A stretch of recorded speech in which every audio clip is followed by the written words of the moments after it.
ዶክተር አብይ ህይወቱ አደጋ ላይ ነው። እደግመዋለሁ፣ ዶክተር አብይ ህይወቱ አደጋ ላይ ነው። በእውነት እኔ በኢትዮጵያ ተስፋ ቆርጫለሁ። በጣም ነው ተስፋ የቆረጥኩት።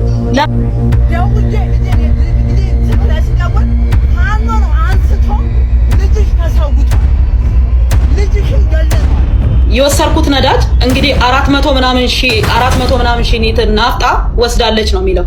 እኔ አልወሰድኩም እሱን ነዳጅ። ፍትህ ማለት ሁሉንም መጠበቅ ነው፣ ህግንም ሰውንም። ባልሸጥኩት ነዳጅ ራሳቸው ሸጠው በወሰዱት ነዳጅ እኔ እስር ቤት እያለሁ ለተሸጠ ነዳጅ በድንገት ተከሳሽ ሆኜ መጣሁ። ያረጃል ያለም ዝና። ሰላም የተወደዳችሁ የዩስቲ ቤተሰቦች እንደምን አላችሁ? ድጋሚ በአዲስ መረጃ ተመልሼ መጣሁ ማለት ነው። በዶክተር አብይ ሊወጡ አዳዲስ መረጃዎች አሉ። አንድ ወንድማችን ስለ ዶክተር አብይ ያስተላለፈው አንድ መልእክት አለ። እሱም መልእክት የምንመለከት ነው የሚሆነው። በመቀጠልም በረከት ገበሬዋ በነዳጅ ስርቆት ወንጀል መከሰሷን ብዙዎቻችሁ ሰምታችኋል ብዬ አስባለሁ። እሱም መረጃ አስመልክቻችሁ ሀሳብና አስተያየታችንን የምንሰጥ ነው የሚሆነው። ወደ ቪዲዮአችን ከማለፋችን በፊት ግን በሽሮ ሜዳ ስለተገደለ ወንድማችን ትናንትና ቪዲዮ ሰርችላችሁ ነበር። እስቲ አሁንም የህግ አካላት ምንድነው እያደረጉ ያሉት አንድ ቪዲዮ አስመልክቻችሁ እንመለስ። ፍትህ ማለት ሁሉንም መጠበቅ ነው፣ ህግንም ሰውንም። አጥፍቶ እንደሆነ አላውቅም፣ አንድ ነገር ግን አውቃለሁ። መብት ካልተከበረ ህግ አይሰራም። ኃይል ከፍትህ በላይ አለፈ ይሆናል። ከምንም በላይ ሰውነት ክብር አለውና ሰው ሁሉ የክብር መብት አለው። ያለ ፍርድ መደብደብና ወይም አስገዳጅ አያያዝ ህገ መንግስታዊ ጥሰት ሊሆን ይችላል። እንደነዚህ አይነት ነገሮች አብዛኛውን በየመንገዳችን እናያለን። ችግራቸውን እንኳን በአግባቡ ማስረዳት የማይችሉ ሰዎች ሊኖሩ ይችላሉ። እነዛን ሰዎች ተረድታችሁ መሆን ያለበትን እርምጃ መውሰድ ሲገባችሁ በአደባባይ እንደዚህ የምታደርጉም አላችሁ። አንዳንድ ትዕግስት አስጨራሽ የሆኑ ግለሰቦችም አሉ፣ እናውቃለን። እኛው ዳር ይዞ መቆሙን እያየን ነው። እንደዚህ ሰብአዊ መብቱን መንካት ትክክል ነው ብዬ አልልም። የፖሊስ ስራ የሚመራው በህግ ነው የሚለው ፖሊስ ህግ ለማስከበር የሚወስዳቸው እርምጃ እንዳስፈላጊነቱ ይወሰናሉ፣ ግን አግባብና ገደብ አለው ይባላል። ከመተዳደሪያ ውጭ ሆናችሁ ደግሞ ግለሰቦችን የምትደበድቡ አካላት የተጠያቂውንም መብት የመጠበቅ ግዴታ አለባችሁ። ምክንያቱም መብት የሌለው ህግ ፍትህ አይደለምና። ፍትህ ማለት እኮ ሁለቱንም መጠበቅ ነው፣ ህግንም ሰውንም። ሰውኛ ባህሪያችሁን የት ነው የምታደርጉት? ሰውኛ ባህሪ ሲኖር እኮ እንደዚህ የሰው ልጅ እንደዚህ አይመታም። አስተውሉ። እንደዚህ አይነት ቪዲዮዎች በሚሰራጩበት ሰዓት ለዜጎቿ ክብር የሌላት አገር ናት ተብሎ ነው አገራችን ስሟ የሚጠፋው። ፍትህ ማለት ህግንም ሰውንም መጠበቅ ነውና እንደዚህ አይነት ቪዲዮ እንደተመለከታችሁት ነው ወንድማችንን የህግ አካላት እየመቱት እየቀጠቀጡት ነው። እና እህታችን እንደተናገረችው ህግ አስከባሪዎች አሁንም እዛ ትላንትና በሰራነው እንደውም ቪዲዮ ከተመለከታችሁ ሽሮ ሜዳ ላይ ያወጣት ተገደለ። የግዴታ የሆነ ሰው ደግሞ እስከሚገደል እስከሚሞት መጠበቅ የለበትም። አሁንም ያደረጉት የነበረውን ወጣት እንደተመለከታችሁት ከሞተር ላይ አስወርደው ከንግግር ይልቅ በዱላ ማለት ነው እያመኑ ያሉት።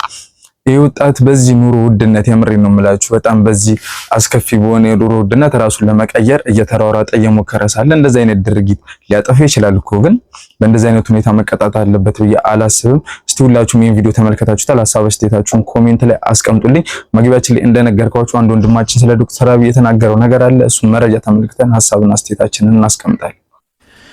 ዶክተር አብይ ህይወቱ አደጋ ላይ ነው። እደግመዋለሁ፣ ዶክተር አብይ ህይወቱ አደጋ ላይ ነው። እኔ ዶክተር አብይ በትንሹ ለቀጣዩ 10 ዓመት ኢትዮጵያን እንዲመራ ከሚፈልጉ ሰዎች ውስጥ ግንባር ቀደሙ ነኝ። አብይ ኢትዮጵያን ቢያንስ ለ10 ዓመት እንዲመራ ዘንድ የምፈልግበት ምክንያቴ በአብይ ብቻ ሊደረጉ የሚችሉ 2 ትላልቅ ስራዎች ስላሉ ነው። አብይ ከወረደ ከአብይ ውጪ ማንም ሰው ደፍሮ የማያደርጋቸው 2 ነገሮች አሉ። የመጀመሪያው የአሰብ ጉዳይ ነው። ሌላ አብይ ዛሬ ከስልጣኑ ቢነሳ የሚተካው አዲሱ መሪ ማለት ነው ይህን የአሰቡን ጉዳይ ሊጨርስ ሊል ይቀርና ከነመፈጠሩ ነው የሚረሳው ማለት ነው። ማንም ሰው ከአብይ ውጪ ይሄንን ነገር ደፍሮ የሚያስፈጽም ሰው ይኖራል ብዬ በተአምር አላስብም። ሲጀመር ተስፋ የተቆረጠበትንም መቼም በቃ አሰብ አንዴ ሄዷል የተባለውን ጉዳይ ራሱ ነገሩን ቆስቁሶ መነቃቃቱን የሚያመጣው አብይ ራሱ እንደሆነ መዘንጋት የለበትም። ሁለተኛው በዶክተር አብይ ብቻ ይደረጋል ብዬ የማስበው ነገር የህገ መንግስቱ መሻሻል ነው።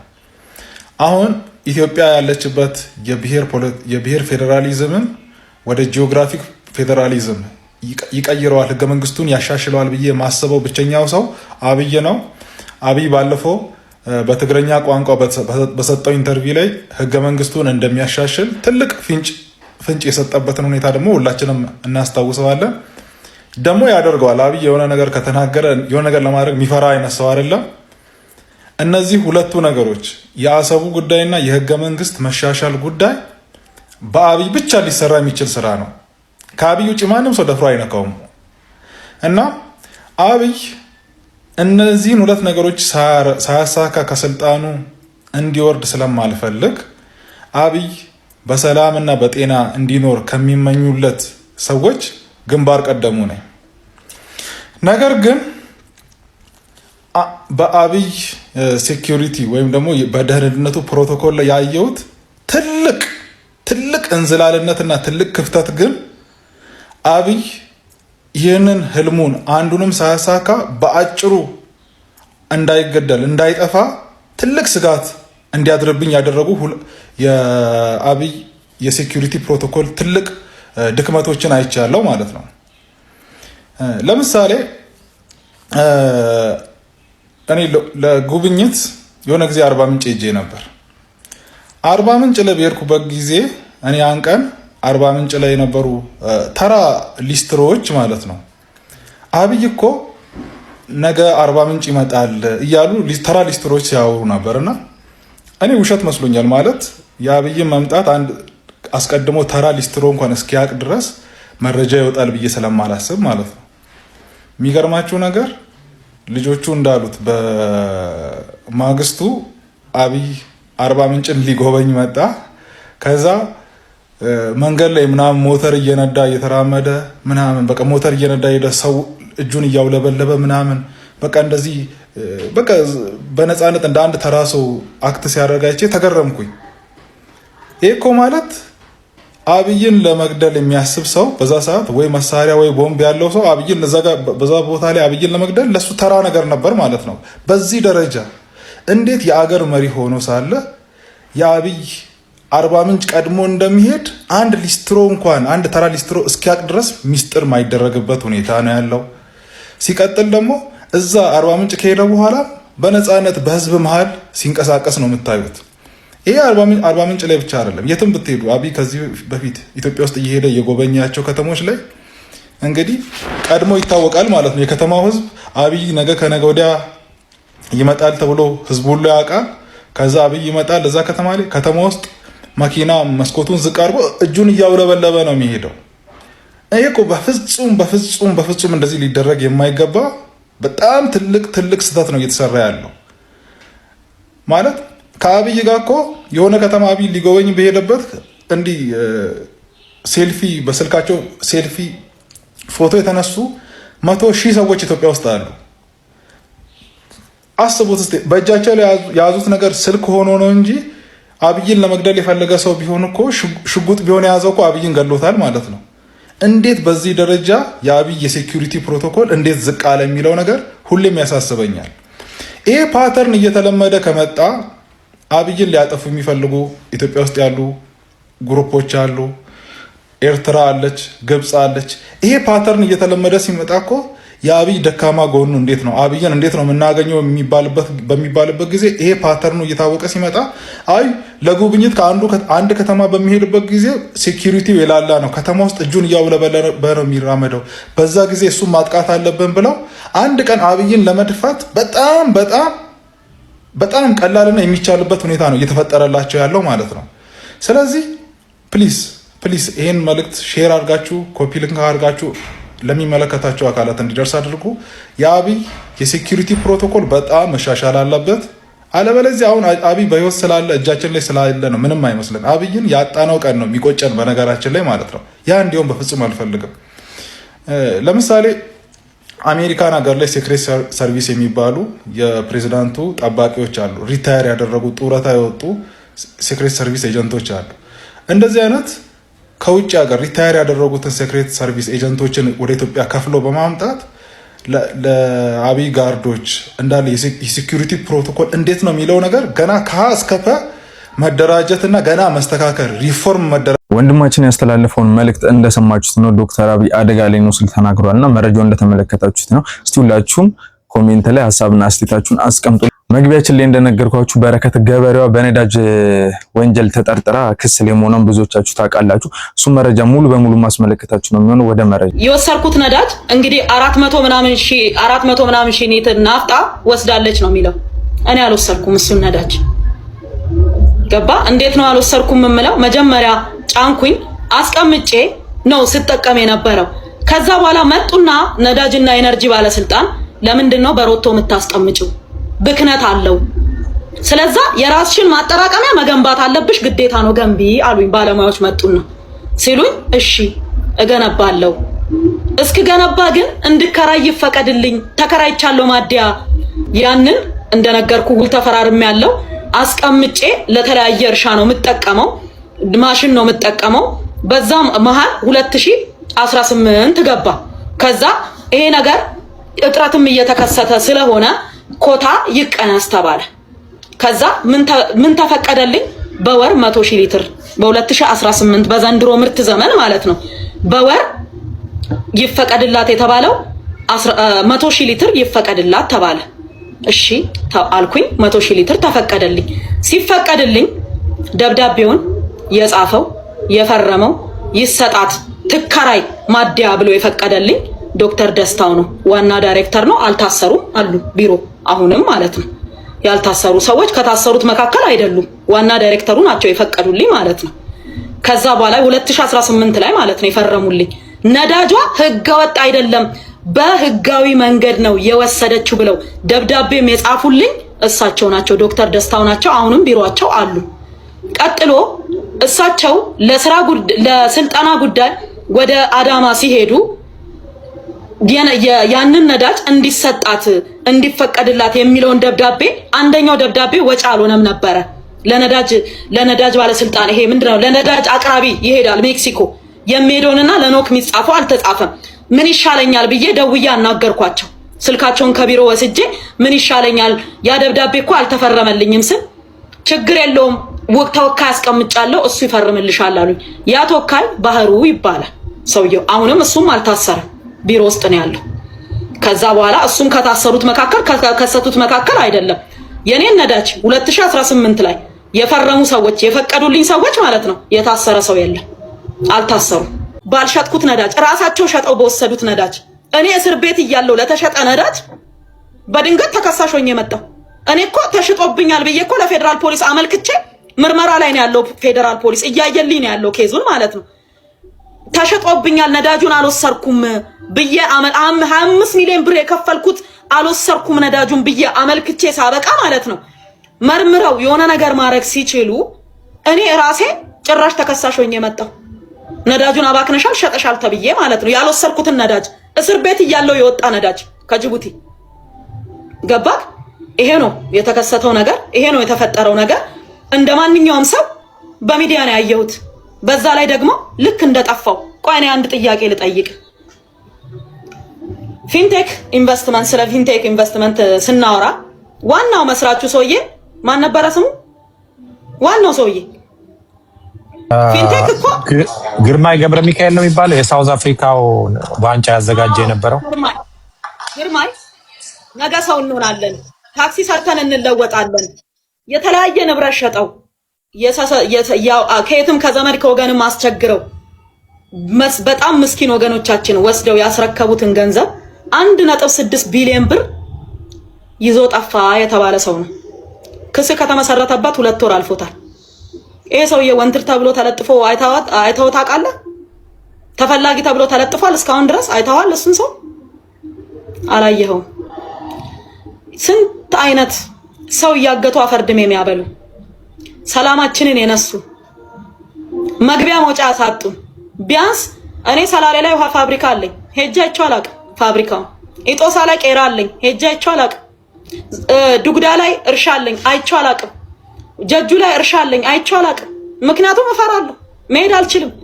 ለዛ ሰላም የነሱን የተለያየ የሰው ደም የሚያፈሱ መኪና እያገቱ ስንት ጓደኞቼ በጠራራ ፀሐይ ተገለዋል እኮ በጠራራ ፀሐይ። ያንን ድርጊት የፈጸሙ ስንት ነገር ያደረጉ ሰዎች ተፈላጊ ተብለው ባልተፈለጉበት ሁኔታ በረከት ሀገር ላይ 8 ሚሊዮን ብር ኪሳራ አድርሳለች። 8 ሚሊዮን ኢትዮጵያ ብር ኪሳራ አድርሳለች። 8 ሚሊዮኑን ምነው አንድ መኪና አሮጌ መኪናዬን ወስደው ሸጠው ወስዱ ምን ችግር አለ? ገባ አድርሼ ከሆነ ያንን ራሴ ነኝ የነዳጁን ብር የከፈልኩት። ነዳጁን የወሰዱት ራሳቸው ናቸው፣ የሸጡት እነሱ ናቸው። እኔ እስር ቤት ነበርኩ በዛ ሰዓት ነዳጁ ሲሸጥ ማለት ነው። ገባ ያ በሆነበት ሁኔታ ማለት ነው። እንዴት ነው እኔ 8 ሚሊዮኑን ኪሳራ ያደረስኩት መንግስት ላይ ያልወሰድኩትን ነዳጅ? አልወሰድኩም እኮ ነዳጁን። ለዛም በህጋዊ መንገድ ይሰጣት ይፈቀድላት ተብሎ የተፈቀደልኝን ነዳጅ ገባት የተፈቀደልኝን ነዳጅ ቀናል ብለው ፍርድ ቤት አቅርበው አስወስነው መሸጣቸውን ሰነድ አለኝ ፌስቡክ ላይ ለቅቄዋለሁ። ያንን ሰነድ ማለት ነው። ከዛ በኋላ ሸጠው እኔ እነሱ ታሳስ ሸጠውት ማለት ነው። ኦልሞስት የተሸጠው ነዳጁ ወደ 30 ምናምን ሚሊዮን ብር ሸጠው ተካፈሉ ብሩ። ለመንግስትም ገቢ አልተደረገም በነገራችን ላይ የናፍጣው ብር ማለት ነው። ከዛ ለመንግስትም ገቢም አልተደረገም፣ ለማንም አልሰጠም። ወደ 6 ሚሊዮን ብር መንግስት አካውንት ውስጥ አስገብተናል ይላሉ። ይግባ ራሱ ያውቃል የመንግስት አካል ለገቢዎች አስገብተናል ይላሉ። አስገቡ እኔ ማቀው ነገር የለም። ግን ነዳጁ ወደ 38 ሚሊዮን አካባቢ ነው የተሸጠው። ያ ነዳጅ ገንዘቡን እርስ በርሳቸው ተካፍለው ነው የወሰዱት። እኔ በዛ ሰዓት እስር ቤት ነኝ ያለሁት፣ ያየሁት ነገርም የለም። ተፈትቼ ስወጣ ነዳጁ ኦልሬዲ ተሽጧል። የለም ነዳጁ። ቀጥታ ለፌደራል ፖሊስ አመለከትኩኝ። ህጋዊ የሆነ ነዳጅ እንድሰራ መንግስት የፈቀደልኝ ራሴ በገንዘብ የገዛሁት ነዳጅ ተሽጦብኛል ያለ አግባብ ልክ አይደለም ብዬ አመለከትኩኝ። ከዛ በኋላ እያየነው ነው እናይልሻለን ሰነዱን አምጪ አሉኝ። ሰነዱን እንዳለ ሰብስቤ አቀረብኩኝ ለፌደራል ፖሊስ። እሺ ብለው ተቀበሉ። ነገሩን መርምረን እያየነው ያለውን ነገር እንገልጽልሻለን አሉኝ። እሺ አሉኝ። ስልኬንም አልመለሱልኝም። ሁለት ስልክ አይፎን 15 ፕሮ ማክስ እና 16 ፕሮ ማክስ ስልክ ሰጥቻቸው ነበረ። ያንን ስልክ አልመለሱልኝም። ራሳቸው ጋር ነው የቀረው። ኢቭን ፎረንሲክ ማለት ነው ምርመራዬን ጨርሻለሁ አጠናቅቄያለሁ ሲል ብዙ ጊዜ ስልክ ለምን እንደማይመለስ አላውቅም። አንዳንዴ ይመለሳል፣ አንዳንዴ አይመለስም። የኔ ግን አልተመለሰም በአጋጣሚ ማለት ነው። መርማሪዎች እጅ ነው ያለው። ከዛ እንግዲህ እንዳየሁት ከሆነ ማለት ነው አንደኛ እኔ እንድሰራ አልተፈለገም። ክሱ ላይ አይተ ከሆነ በረከት ነዳጁን የሸጠችው ለወርቅ አቅራቢ ወይም ለወርቅ አምራች ድርጅት ነው ነዳጁን የሸጠችው ይላል ክሱ ማለት ነው። በመጀመሪያ ደረጃ ራሴ ወርቅ አምራች ነኝ። እዛው እርሻ ከምሰራበት ቀበሌ ውስጥ ማለት ነው። በረከት እርሻ እየሰራሽ ነው፣ ገቢው የገብሽ ነው፣ ለምን ወድንም አትገቢም፣ ለምን ለብሔራዊ ባንክ አታቀርቢም ብለው የማዕድንን ቦታ ስለሰጡኝ ማዕድን ማምረት ጀምሬያለሁ። ገና ዘንድሮ ነው በ2018 ማለት ነው። ለራሴ እፈልጓለሁ፣ ለራሴ አይበቃኝም። ነዳጅ ማለት 1000፣ 10000፣ 100000 ሲባል ትልቅ ይመስላል። ትልልቅ የቪዲዮቲ ማሽኖችን ታንቀሳቅስ ግን ማለት ነው ያ ማለት ምንም ማለት አይደለም። ያ ነዳጅ ማለት ነው። እና ያ ነዳጅ ሳይሰጠኝ እርሻ ስራ አቁሙ ብላቴ ማለት ነው በነዳጅ እጥረት ምክንያት ቲማቲም ከጥቅም ውጪ፣ ፓፓዬ ከጥቅም ውጪ፣ ምን የመሳሰለ አትክልት ከጥቅም ውጪ ሆኖብን ማለት ነው ብዙ ነገር ተበላሽቶብኝ እንግዲህ እኔ ለምን እንዳልሰራ እንደተፈለገ አላውቅም። ወይ ደግሞ ምናለ በረከት ታዋቂ ማን ሰው እናስራለን ብለው ለማሳየት ፈልጎ ከሆነም አላውቅም። እውነት ለመናገር የራሳቸው ግን እኔ እርግጠኛ ሆኜ የምነግርህ የሆኑ የተደራጁ ቡድኖች አሉ። በጣም የተደራጁ ፌደራል ፖሊስ ውስጥ አሉ። የጸጥታ አካላት እሱ ጋር ከመግባታችን በፊት አይደለም። ይኸውልህ አንድ ላይ የተያዘ ነገር ስለሆነ ፊራ አንዴ ስማ። ይኸውልህ እሺ ገባ አርቲፊሻል ኢንተለጀንስ ውስጥ አሉ፣ ፍትህ ሚኒስቴር ውስጥ መረጃውን እንደተመለከታችሁ ነው። በረከት ገበሬው እኔ ምንም አውቀው ነገር የለም ስለ ነዳጁ። ታስሪ ባሉበት ወቅት ነው ያ ነዳጅ የተሸጠው ስትል መልእክቷን አስተላልፋለችና እስቲ በመቀጠልም እኔ በሀገሬ ተስፋ ቆርጫለሁ ስትል አንድ መልእክት አስተላልፋለች በረከት ገበሬው። እሱን እስቲ ተመልክተን ሐሳብና አስተያየታችንን እናስቀምጥ። በእውነት እኔ በኢትዮጵያ ተስፋ ቆርጫለሁ። በጣም ነው ተስፋ የቆረጥኩት። ለምን በቃ ተስፋ ኖሮኝ ነው የመጣሁት፣ ልሰራ ነው የመጣሁት። ማንም ሰው ተነስቶ እስቲ እኔ አወንታን ጋር ልጠይቀው እዚህ ሚዲያ ላይ እኔ በረከት አሁንም ደግመዋለሁ 3 ትምህርት ቤት ገንብቻለሁ፣ ምገባ ማዕከል ገንብቻለሁ፣ አረጋውያንን እጦራለሁ፣ አዲስ ምገባ ማዕከል ከአዋሬና ከፒያሳ ለተነሱ የልማት ተነሾች ለሚኩራ ላይ እየገነባው እገኛለሁ። ክሊኒክ ገንብቻለሁ። ብዙ ወገኖቼን ደግፋለሁኝ። በተለያየ ነገር ደግፋል። 1400 ሰራተኞችን ቀጥሬ እያሰራው ነው። የስራ እድል ፈጥሬያለሁ። እሱ አንድ ነገር አስተዋጽኦ ያደረገው ከማውራት ቁጭ ብሎ ተጥዶ 5 ብር ደሞዝ ክፈሉኝ እና 1 ብር ደሞዝ ክፈሉኝ ከማለት የተለያዩ ሪል ስቴቶችን እያፈራሩ ገንዘብ ከመቀበሉ የተለያዩ ግለሰቦችን ስማችሁን አጠፋለሁ እያለ ገንዘብ ከመቀበል ውጪ ማለት ነው። አንድ የሰራውን ቁም ነገር ይናገር እስቲ ይናገር። እኔ የሚታይ የሚዳሰስ የሰራው ስራ አለ። ጫካ ገብቼ ሰይጣን ብቻውን መግባት የሚፈራበትን ጫካ ገብቼ መኪና ውስጥ እያደርኩኝ አልምቻለሁ። ውሃ ከረጅም ኪሎ ሜትር አምጥቻ አልምቻለሁ። ሪዘርቫየር ቆፍሬያለሁ። ውሃ አጠራቅሜ ሰርቻለሁ። ገባህ አይደለ? ለወገኖቼ የሥራ በር ከፍቻለሁ። ግልጽ የሚታይ የሚዳሰስ ነገር ነው። የአገሬን ግብር ከፍላለሁ። ገባህ አይደል? ኢንካም ታክስ ከፍላለሁ። የሰራተኛ የሥራ ታክስ ከፍላለሁ። እሱ የከፈለውን ታክስ ያሳየን፣ የሰራውን ስራ ያሳየን። የረዳውን 20 ሚሊዮን ብር ተለምኜ እምቢ አልኩ ይላል እንዴ? 5000 ብር ተልኮለት እኮ የተቀበለውን 5000 ብር ላኩልኝ ብሎ የወሰደውን እኮ ላኩልኝ። ለሰዎቹ ታስረው ነው ያሉት። ምናልባት ባላንስ አይደለም ፊራ የታሰረ ሰው መልስ መስጠት በማይችልበት ሁኔታ ማለት ነው። 20 ሚሊዮን አይደለም 2 ብር የሚቀበል ሰው እኮ ነው። 5 ብር ደሞዝ ክፈሉኝ ያለ ሰው ነው። አላኩልም እንደ የጻፈልኝ ነገሮች አላኩልም። ብዙ ነገር ጽፎልኝ የለ ብር ካልሰጠሽኝ ብሎ የጻፈልኝን እኔ አላሳየውም። በራሱ ቁጥር ስክሪንሾት አላረኩም። ቁጥሩ እሱ አይደለም። ብር ካልሰጠሽኝ ስምሽን አጠፋለሁ ብሎ የጻፈልኝን ስክሪንሾት አድርጌ አልሰጠው። ቢመጣ ኖሮ ግን እንድታሳየው ፈልግ ነበር። አላደረኩም ካለ ስልኩ አለ። ገባህ? ሊዋሽ አይችልም። ግን እኔ በረከት ሴት ነኝ፣ የልጆች እናት ነኝ። ለኢትዮጵያውያን ሴቶች ተስፋ ነኝ። ገባህ? ለብዙ ዲያስፖራዎች ተስፋ ነኝ። ኢትዮጵያ ውስጥ መስራት እንደሚቻል የማሳይ ሞዴል ነኝ። ገባህ አይደለ? ኢትዮጵያ ውስጥ ልንገር ከባድ ሾተላ ያለ ሰዎችን የሚያመክን ትውልድ የሚያመክን የሚሰራን ሰው የሚያመክን ከባድ ሾተላ አለ። ገባህ አይደለ? በጣም መጥፎ ነገር ነው። የሚሰራን ሰው መምታት በጣም ነውር ነው። እውነቴን ነው የምነግርህ። በጣም ዝም ያልኩት ምንም አያደርግልኝም። ከነሱ ጋር ገብቻ አልለፋለፍም ብዬ ነው። ገባህ? ግን ዛሬ የልቤን እናገራለሁ።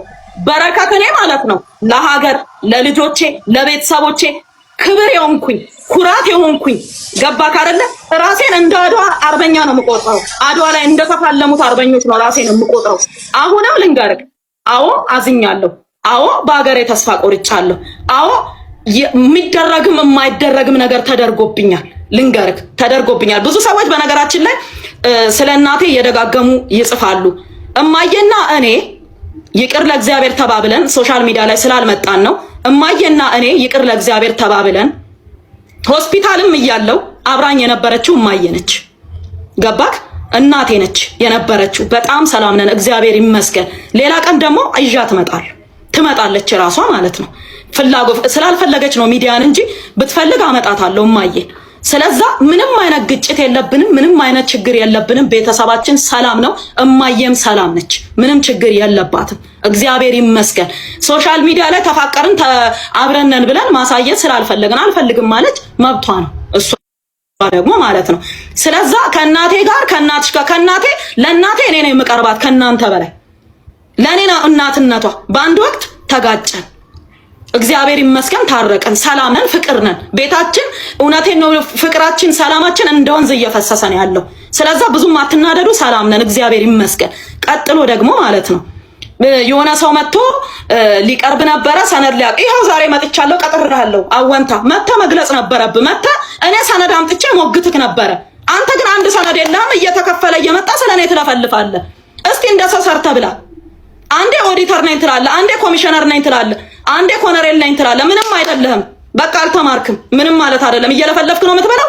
እግዚአብሔር ከፍቶልሃል። በቃ የተከፈተልህን ብላ። በቃ ተፈቅዶልሃል። ችግር የለም። የኢትዮጵያ ሕዝብ መስኪን ነው። ለለማኙም ለምኑም ይሰጣል። ካለው ከመቀነቱ እያወጣ የኢትዮጵያ ሕዝብ ይሰጣል፣ ይረዳል። ታውቃለህ። የኢትዮጵያ ሕዝብ ከጉለቱ ነው ለሕዝብ የሚረዳው። መረጃውን እንደተመለከታችሁት ነው። በረከት ገበሬዋ እኔ በሀገሬ ተስፋ ቆርጫለሁ፣ አሁን ላይ ደክሞኛል፣ እኔ እውነትን ይዤ ነው እዚህ የቆምኩ ስትል ተናግራለች። እስቲ ሁላችሁም ቪዲዮን ተመልክታችሁታል። ሀሳብ አስተያየታችሁን ኮሜንት ላይ አስቀምጡልኝ። በመጨረሻም አንድ ቪዲዮ አስመልክቻችሁ ለዛሬ ይዤላችሁ የመጣሁትን መረጃ እንጨርሳለን ማለት ይህ አገዛዝ ኢቭን ለኦሮሞዎችም ደግ አይደለም። ምን ያህል አደገኛ እንደሆነ አንዴና አዳምጠው። ደውዬ ልጄን ስልክ ላይ ስደውል ፋኖ ነው አንስቶ ልጅሽ ተሰውቷል፣ ልጅሽን ገለነዋል፣ ሊዋጋን ሲመጣ ብሎ ጎንደር አጅሬ ተራራ ላይ ነው ያለው የተሰዋ ብሎ ያለ ፋኖ ከመከላከያ ሳልሰማ የልጄ ሞት ከፋኖ ነው የሰማሁት። ይሁን ለሀገር ነው የተሰዋው፣ ጀግና ስለሆነ ነው ልጄ የተሰዋው ብዬ እናት ነኝና አልቅሼ መጥቼ መዘጋቱ ትሰይቅ የምናውቀው ነገር የለም። ሄጃለሁ ያልሄድኩበት ቦታ የለም። ልጅም ፍለጋ ልጅ ነውና ማለት ነው። ሲመጣልኝ ግን እዚህ ስመጣ አልመጣም፣ ስጠይቅ አልመጣም ሲባል ተንከራተትን። ልጄ ድምፁ የሰማው ቢሰማ ነው፣ ቢሰማው መርቄ የሸኘሁት ልጄ ነው። ልሂድ ብሎ ሲለኝ ሸኝቼዋለሁ። ለሀገር ነው የሸኘው። ሆ ብሎ ሲወጡ ነበርኩ ባጠገባቸው ብዬ ስለው ትታሰሪያለሽ ልጅ ብለሽ መጥተሽ ስትጠይቅ ብሎኝ ያለኝ ሰው በአመት ከ3 ወሩ ግን እዚህ ተቀምጦ ሶስት ወር መጥቶ እዚህ ወረቀት ተቀምጦ በአመት ከ3 ወሩ የልጅ ሐዘን ሰው ሁሌም አዲስ ነው የልጅ ሐዘን። ነገስ የሚመጣን እናጣዋለን። ከጉያችን ያገኘሁት ልጅ ተደስተን እንደዛ እንደበፊቱ እንደሸኘሁት ሻኘዋለሁ ወይስ እኔ እወጣለሁኝ? ወኔ አልሞተም። ነገም ዛሬ ግን መንግስት የደበደበልኝን መደብ ያዘጋጀልኝን ለምኛ አይደለም ያለውን ነገር ለምንድን ነው የማይሰጥ? ለምን ያንገላታናል? ለቀሩ ደግሞ ለምን? እስኪ ወንድሞቻችን ልጆቼ የሚሆኑ እዚህ ውስጥ አሉ ሲንገላቱ አያሳዝኑም? ዛሬ ትራንስፖርት እኮ ከለምለም እዚህ ለመድረስ ስንት ብር ከፍለን እንመጣለን? ግማሽ መንገድ እኮ በእግሬ እየመጣ ያለሁት። ይሄ ህዝብ ምን እያደረገ ምን የሆነ ነው? ምን አረግን? አሁን አብይ አህመድ ያለው ትልቁ ችግር ያለው መረጃው እንደተመለከታችሁት ነው። የእናታችንን መራራዝ እንዴት ግልጽ እንደነበረ ተመልክታችኋል። ሁላችሁም ሀሳብ አስተያየታችሁን ኮሜንት ላይ አስቀምጡልኝ። ለዛሬ ይዤላችሁ የመጣሁላችሁ መረጃ ይሄን ይመስላል። በቀጣይ መረጃ እስከምንገናኝ ቸር ቆዩ። ያረጃል የዓለም ዝና